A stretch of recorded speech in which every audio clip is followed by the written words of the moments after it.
नमस्कार।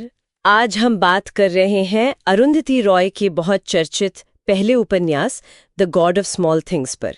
ये 1997 में आया था और आते ही मतलब उसी साल इसे बुकर प्राइज भी मिला। हमारे पास ना इस उपन्यास की एक समीक्षा है। ये इसकी कहानी, लिखने के अंदाज और जो बड़े मुद्दे ये उठाता है, खासकर भारत के इतिहास और समाज से जुड़े हुए, उन पर रोशनी डालती है। तो आज हम इसी समीक्षा के जरिए समझेंगे कि ये किताब इतनी खास क्यों है। तो शुरू करते हैं। समीक्षा बताती है कि कहानी केरला में सेट है और समय है 1960s का आखिरी दौर और फिर 1990s। कहानी के सेंटर में दो जुड़वा बच्चे हैं, राहेल और एस्टा, और उनके बचपन की कुछ दुखद घटनाएं जिनका असर उनकी पूरी जिंदगी पर रहता है। हाँ बिल्कुल। और समीक्षा ये भी कहती है कि कहानी कहने का तरीका सीधा नहीं है, मतलब लीनियर नहीं है।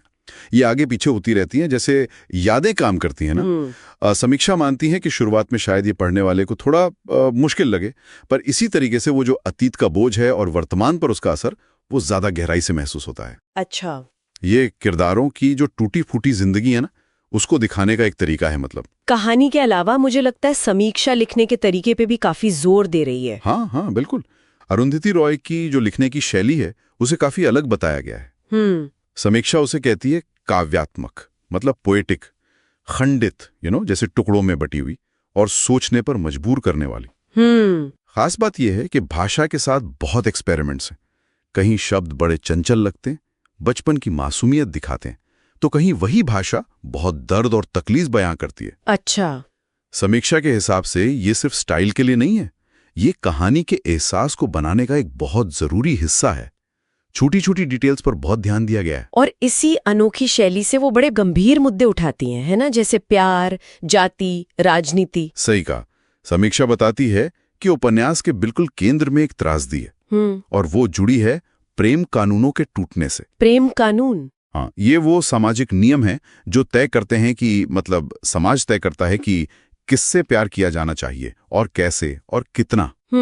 और इन नियमों को तोड़ना कहानी के किरदारों के लिए बहुत भारी पड़ता है। समीक्षा में भारत की जाति व्यवस्था पर भी कुछ कहा गया है, काफी बेबाक तरीके से। हाँ जरूर, खासकर वेलुथा के किरदार के जरिए। समीक्षा इशारा करती है कि वेलुथा, जो एक अछूत है, उसका कहानी के मुख्य किरदारों, खासकर अमू की जिंदगी में आना ही उन सदियों पुरानी सामाजिक दीवारों को चुनौती देता है। सही। समीक्षा के मुताबिक ये उपन्यास के सबसे साहसिक और जरूरी बातों में से है। ये दिखाता है कि कैसे निजी रिश्ते भी सामाजिक नियमों में जकड़े होते हैं। तो ये सिर्फ एक परिवार की कहानी नहीं है, इसका दायरा और भी बड़ा है। समीक्षा इसे कैसे देखती है? हाँ, समीक्षा इसे बड़े कैनवस पर रखती है। ये सिर्फ पर्सनल दुख दर्द की कहानी नहीं है, इसमें पोस्ट कॉलोनियल माहौल की भी झलक है।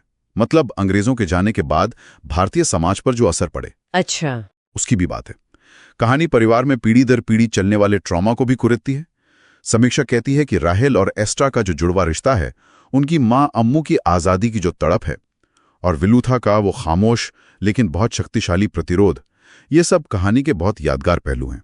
तो कुल मिलाकर समीक्षा का नजरिया क्या है, मतलब उनका फाइनल टेक क्या है इस किताब पर? देखिए, समीक्षा इसे कोई हल्की फुल्की आसान किताब बिल्कुल नहीं मानती। ये दर्द, अन्याय और खोने के एहसास जैसे भारी विषयों से सीधे टकराती है। लेकिन समीक्षा इस बात पर भी बहुत जोर देती है कि इसे लिखा बहुत खूबसूरती से गया है। जो भाषा है, जो क्राफ्ट है, वो इसे एक शक्तिशाली साहित्यिक अनुभव बनाते हैं। ये उन किताबों में से हैं जो आपको सोचने पर मजबूर करती हैं, शायद परेशान भी करें, लेकिन अपने कलात्मक अंदाज से बहुत प्रभावित भी करती हैं। तो संक्षेप में कहें तो जो समीक्षा हमने देखी उसके हिसाब से the God of small things अपनी काव्यात्मक भाषा, समय में आगे पीछे जाने वाली कहानी और प्रेम, जाति, सामाजिक नियम, नुकसान जैसे विषयों की गहरी पड़ताल के लिए जानी जाती है।